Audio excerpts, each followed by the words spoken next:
loves, welcome back to my channel, or welcome to my channel if this is your first time here. My name is Day, and if you like videos like this one, please go ahead and subscribe and join the lovely family because you are going to love this channel. And for those of you who have been here, thank you guys so much for coming back to see me. So today we are going to be talking about locks and femininity, or just being feminine, feeling more feminine within your lock journey. Now, this is something that is really close to my heart because I feel like it's something that causes people to cut their hair, not feeling like just a lady, you know what I mean? So even though our locks are beautiful, we have to be realistic with the fact that sometimes they have you looking a little rough and it becomes difficult sometimes, especially the first few months. So I'm gonna give you guys 5 tips, or just 5 things that I think if you really focus on will help you remain feminine and feel more feminine throughout your journey, because it is important to realize that feeling feminine and being feminine is something that happens within, and it is something that absolutely starts with the mind, and also it is something that is a choice every single day. You wake up and you make the choice to feel a certain way and to care for yourself in a certain way. So without further ado, let's go ahead and jump right in. My first tip, and the most important of all, is definitely hygiene. And I mean hygiene in the sense of like your everyday care, and especially hygiene with your locks. Everyone should know by now about the myth of not washing your hair for a certain amount of time. I feel like when you first get your locks done, especially if you're getting your locks done by a loctician, people who have starter locks are super afraid of messing up their retwist. They're super afraid of like messing up their first style, or when they just get their hair retwisted, they're really afraid of like unraveling and things like that. And it is important to note that when you are ready to wash your hair, when your scalp tells you that it is ready for a wash, you have to listen to it. Because honestly, the buildup that comes with not washing your hair and the flakiness that comes with your scalp is going to be way worse than your hair unraveling. So you really want to avoid all that and make sure that your hair is clean and healthy. Your scalp is clean and healthy, and that is the most important thing. There are times when your hair will call for you to do things that are, not on your regular routine. It may be some random time where you just see your hair and you say, man, I really could use, a wash right now. Yeah, it's not the exact wash day that you have on your schedule, but if your hair and your scalp is telling you, hey, I need my hair washed, listen to it and wash your hair, and you'll thank yourself for that. That will help you to feel more feminine when your hair is clean, your scalp is clean, your hair smells fresh. In addition to that, just making sure that you are taking care of your skin on your face, drinking plenty of water. I do things all the time where I go through a water fast, if that makes sense, where I drink absolutely nothing but water. No juices, no sodas, of course, because that is terrible for our skin. No smoothies. I love smoothies and I love milkshakes, but sometimes I have to say, you know what, just water, especially if I see that my skin is reacting in a certain way. Because honestly, when your hair is already going through this wild starter lock stage and it's unraveling and it's doing what it wants to do, the last thing you need is for your face to be broken out as well. You don't want the double, a lot going on. My hair is wild, my face is not right. You just don't want that. So focus on your skin. Keep your skin care routine up on a daily basis. And pay attention to the fact that sometimes when you have starter locks and your hair starts to grow on your skin, on your face, sometimes your hair can break out your face as well. I noticed that, especially when I started wearing my hair more towards my brow and my lashes, sometimes my skin would break out because my hair and the oils were constantly rubbing against my skin. Develop a routine that helps you when your skin is breaking out.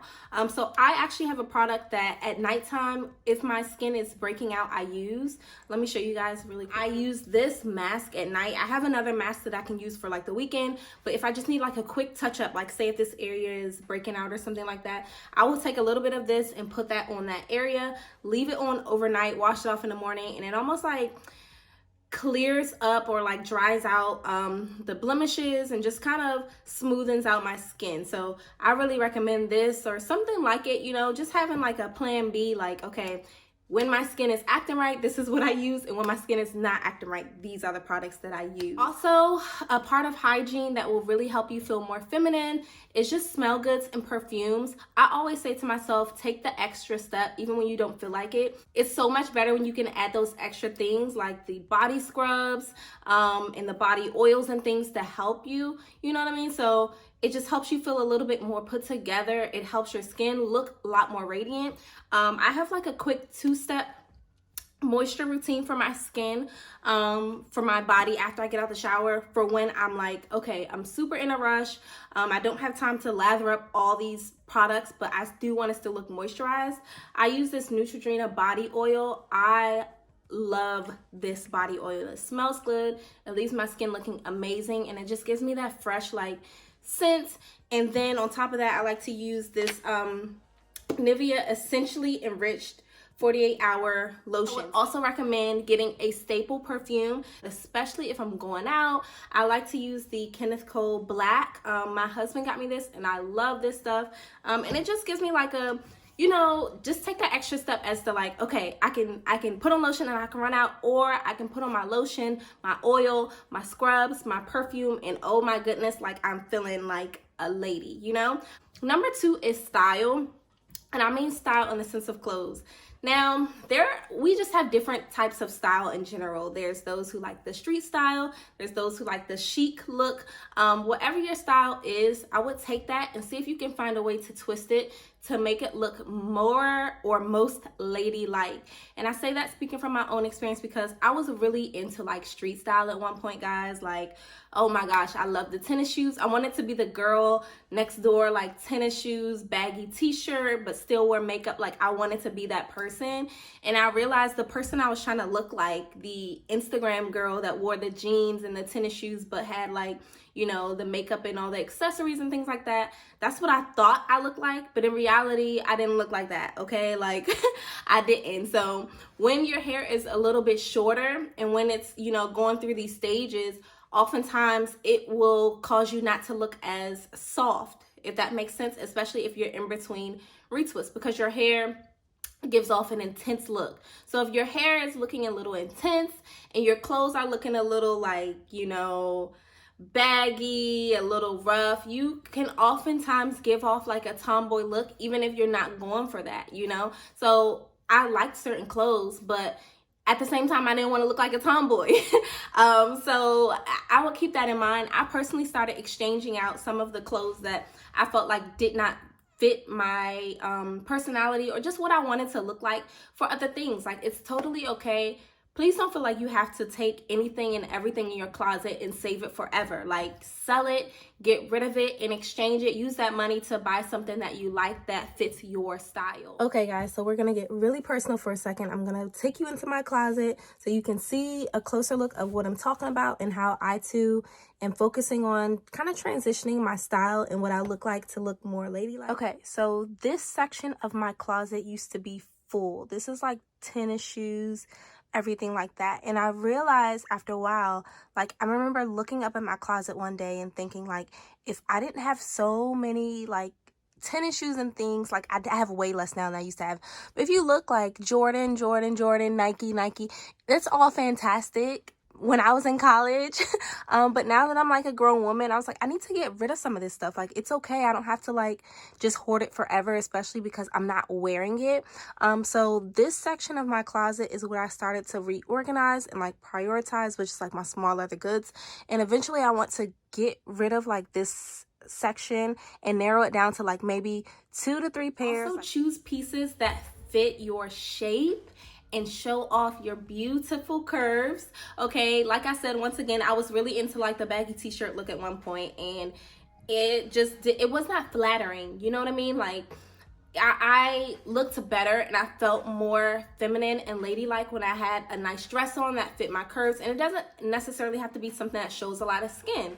You can show a little bit of shoulder, like something I have on right now, but then have on like a full jumpsuit or a nice long dress with a little bit of shoulder out. You know, just the little things that will help you to feel a little bit more like a lady, especially as your hair is transitioning. My next tip is definitely something that is important, and it really is a life changer, and that is to develop a morning and a night's routine for your locks. So a lot of people ask me all the time, what do you do in the morning when your locks look flat, or how do you stop them from looking like kind of like smushed into like your scarf and things like that? And the answer is really, I developed something that I can do in the morning really quickly when I get ready to bring my locks back to life. So maybe in the morning, take a spray bottle with maybe some water, some essential oils, and just briefly spray your locks in the morning and massage them and kind of just waken them up.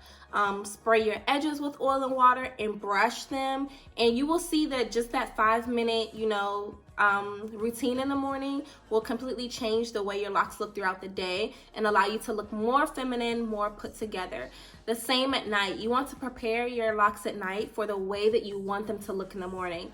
Always go to sleep with a scarf on, always, if you can, and maybe spray your hair and lay your hair at night the way you want it to look, so that in the morning when you take your scarf off, it'll be much easier for you to get up and go out of the house. Number 4 is to plan ahead for special events. Just because your hair is in the starter lock stage does not mean that you cannot be the baddest girl in the room, okay? So if you have an event to go to, plan ahead for how you want your hair to look. If you know that this week you retwist, but next week you have an event to attend, maybe you want to hold off on your retwist until next week so your hair can look really nice and fresh. Definitely for date nights, please don't think that you have to accept the way your hair, just looks when you take your scarf off. That's not the case, guys.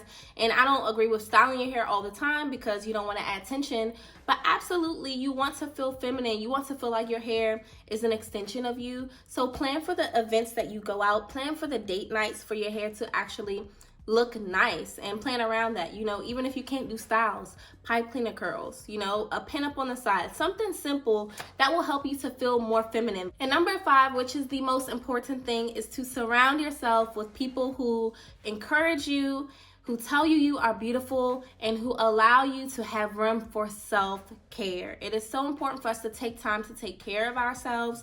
That is at the root of being feminine. You need time, okay? You need time to focus on yourself. Even if you got to take like a half day at work, you know what I mean? Like you go in the morning and you say, at 12 o'clock, I'm going home and I'm taking care of myself, which is so important for mothers. Oh my goodness, like it is so important for you to just have some time for yourself, for self-care. All in all, guys, I do want to say that, being feminine is not something that I have mastered at all. Everything that I told you guys are things that I tell myself every single day, like they should go the extra mile, take the extra step. I hope that you guys are able to take something from this or something from my small list and add it into your life.